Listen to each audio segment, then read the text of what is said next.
Hayagang sinabi ni Donald Trump na plano niyang angkinin ang Greenland kahit tutol ang mga kaalyadong Europeo.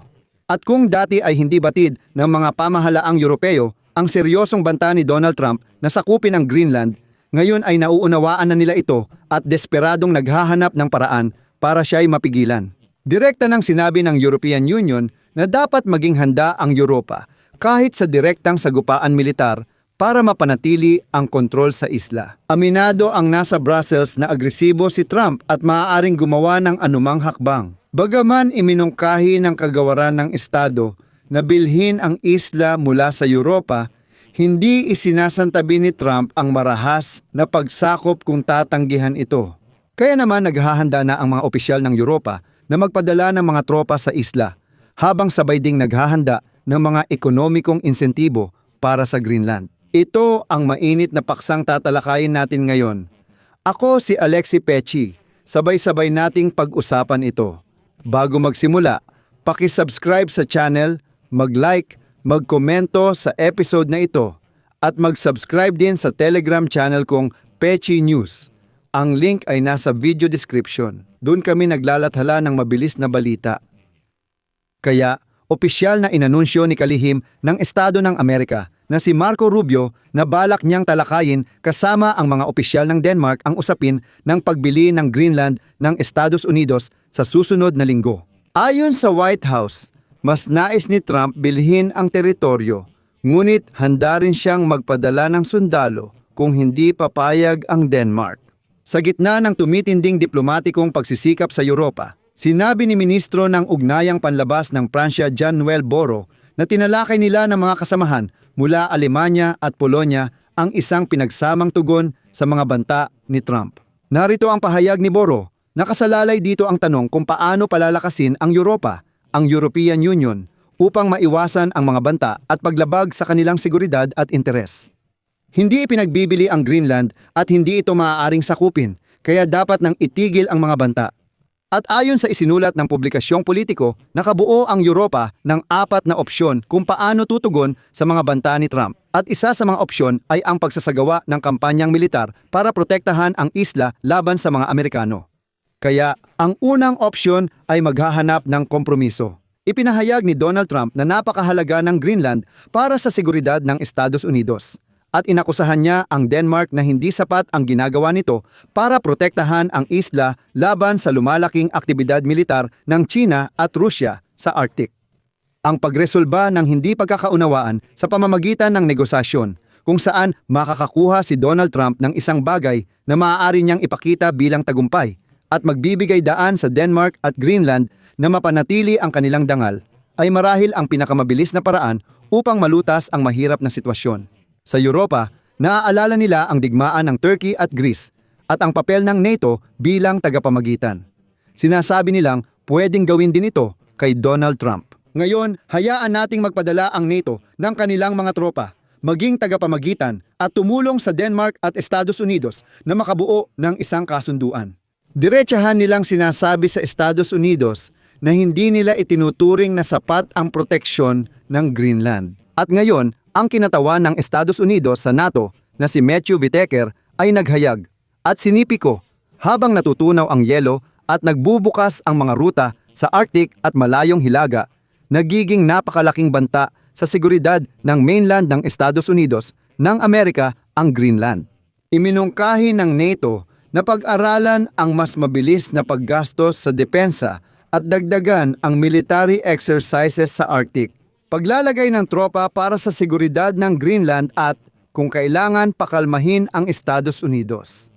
Bukod pa rito, ang mga Europeo, lalo na ang mga Europeo, ay dapat magpadala ng kanilang mga tropa sa rehiyong ito.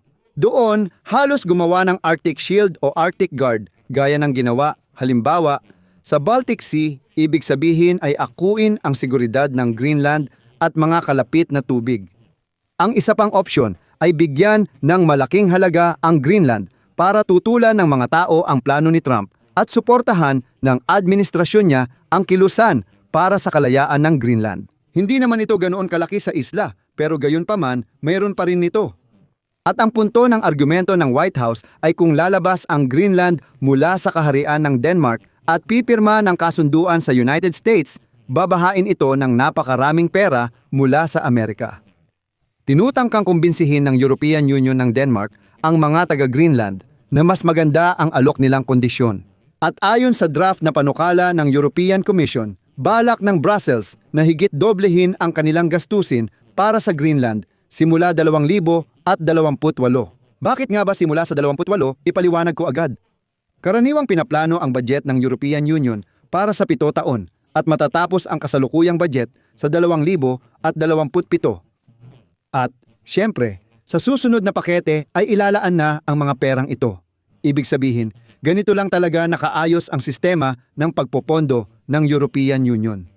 Pinag-uusapan dito ang 530 milyong euro para sa 7 taon na siyang mismong budget ng panahon. Bukod pa ito sa pondong ibinibigay ng Denmark sa Greenland ayon sa kasunduan sa sariling pamahalaan. Ayon sa dokumento, pwedeng mag-apply ang Greenland ng dagdag na 44 na milyong euro mula sa European Union budget para sa malalayong teritoryo ng mga bansang Europeo. At ang mahalaga, sa wakas ay nag-alok na ang mga Europeo na mag-invest ng pera sa pagmimina ng mga mineral sa isla na ito. Ikatlong opsyon ang mga hakbang pang-ekonomiya laban sa Estados Unidos na siyang nakakaintriga. At susunod, hayaan ninyong magbigay ako ng sipi. May isang makapangyarihang pampulitikang kasangkapan ang European Union na maaari nilang gamitin para pigilan si Trump. Isang kasangkapan laban sa pamimilit. Ang trade bazooka na binuo matapos ang unang administrasyon ni Trump ay nagbibigay daan sa European Union na magpatupad ng hakbang laban sa diskriminasyon sa kalakalan. Nagbanta ang European Union na gagamitin ang mekanismong ito matapos magpatupad si Trump ng taripa sa kanilang mga produkto. Ngunit ipinagpaliban ito noong Hulyo 2025 matapos magkasundo ang dalawang panig sa kasunduan sa kalakalan. Babanggitin nila ang estado ni Bernet Lange, tagapangulo ng komite sa kalakalan ng parlamento ng Europa. Ang export natin sa Estados Unidos ay mahigit 600 bilyong euro at sa halos 1/4 ng mga produktong ito, hawak natin ang higit 50% ng merkado na malinaw na ating kalakasan. Pahiwatig ito na maaaring magtaas ng taripa ang European Union sa produktong Amerikano at pigilan ang pagpasok ng mga ito sa Amerika. Siyempre, magiging masakit ito para sa lahat, pero gayunpaman, isa itong kasangkapan. Ang ika-4 na opsyon ay pagpapadala ng tropang panlupa. Kung magpasya ang Amerika na sakupin ang Greenland gamit ang militar, aminin natin malamang hindi ito mapipigilan ng mga Europeo. Gayunpaman, ayon sa batas, obligadong tumugon ang Denmark sa pamamagitan ng aksyong militar. Ayon sa kautusan noong 1952, ang mga tropa ay dapat, sa madaling sabi, agad na lumaban nang hindi naghihintay o humihingi ng utos sakaling may umatake sa teritoryo ng Denmark. Ang Greenland ay teritoryo ng Denmark. Dahil dito, nagpasya ang European Union na magpadala ng tropa sa Greenland para tumaas ang gastos ng Estados Unidos sa anumang aksyong militar. Pero una, dapat munang maghain ng kahilingan ang Denmark. Sa totoo lang, layunin nito na gawing panangga at punuin ng tropang Europeo ang Greenland bago dumami ang tropang Amerikano roon. Habang si Trump ay nagpapadala ng kalihim ng estado na si Marco Rubio sa Denmark para subukang makipagkasundo pa rin tungkol sa pagbili ng isla. Sinubukan na ito dati ni Trump pero hindi siya nagtagumpay. At sa tingin ko, mananatili pa rin ako sa posisyong ito na ang ideya ni Trump ay pigain ng husto ang mga Europeo para dagdagan nila ang kanilang gastos sa depensa, magpadala ng mga sundalo at iba pa, at sa madaling salita, tiyakin ang seguridad sa rehiyong ito.